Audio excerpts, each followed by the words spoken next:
আজকে আমি ফুলকপি, ওলকপি আর আলু রান্না করব। সব কিছু কেটে ধুয়ে নিয়েছি।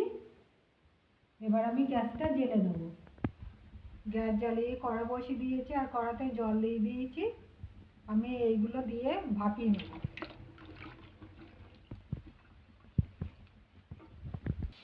এটা ভাপানো হয়ে গেছে, আমি এবার নামিয়ে নেব। সবগুলো তুলে নিয়েছি। চিংড়ি মাছ নিয়েছি। চিংড়ি মাছটা আমি লবণ আর হলুদ মাখিয়ে নেব। হলুদ দিয়ে দেবো, লবণ দিয়ে দেবো, ভালো করে মেখে নেব। কড়াটা বসিয়ে দিয়েছি, কড়াটা গরম হয়ে গেছে। সরষের তেল দিয়ে দেবো। তেলটা গরম হয়ে গেছে, চিংড়ি মাছগুলো ভেজে নেব।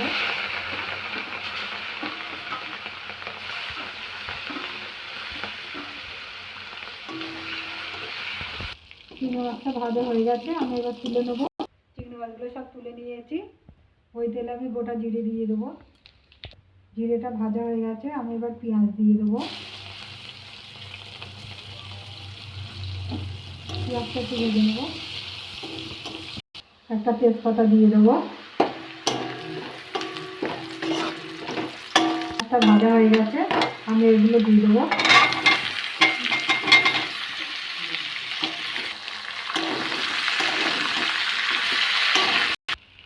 ভালো করে ভেজে নিয়েছি। আদা রসুন বাটা 1 চামচ দিয়ে দেবো। একটু নেড়ে চেড়ে নেবো। এটা নেড়ে চেড়ে নিয়েছি। হলুদ দিয়ে দেবো, লঙ্কার গুঁড়ো দিয়ে দেবো, জিরে গুঁড়ো দিয়ে দেবো, ধনে গুঁড়ো দিয়ে দেবো, টমেটো দিয়ে দেবো, স্বাদ মতো লবণ। ভালো করে কষে নেবো।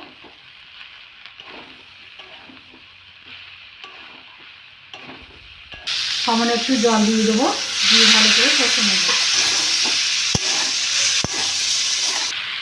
ভালো করে কষে নিয়েছি, দিয়ে দেবো।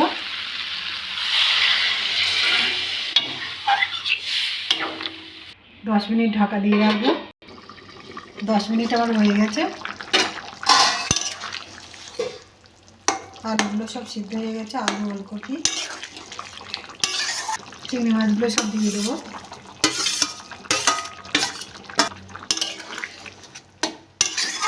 একটু ঢাকা দিয়ে রাখবো।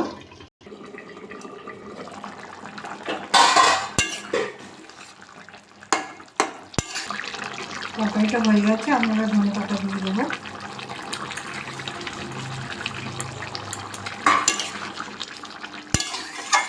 একটু গরম মশলা দিয়ে দেবো।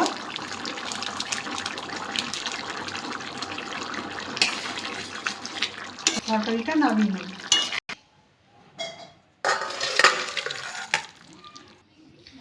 দেখুন কি সুন্দর হয়েছে। এরকম করে বাড়িতে রান্না করে খাবেন। খেয়ে ভালো লাগলে আমার চ্যানেলটাকে লাইক করবেন, শেয়ার করবেন, কমেন্ট করবেন, সাবস্ক্রাইব করবেন। ধন্যবাদ।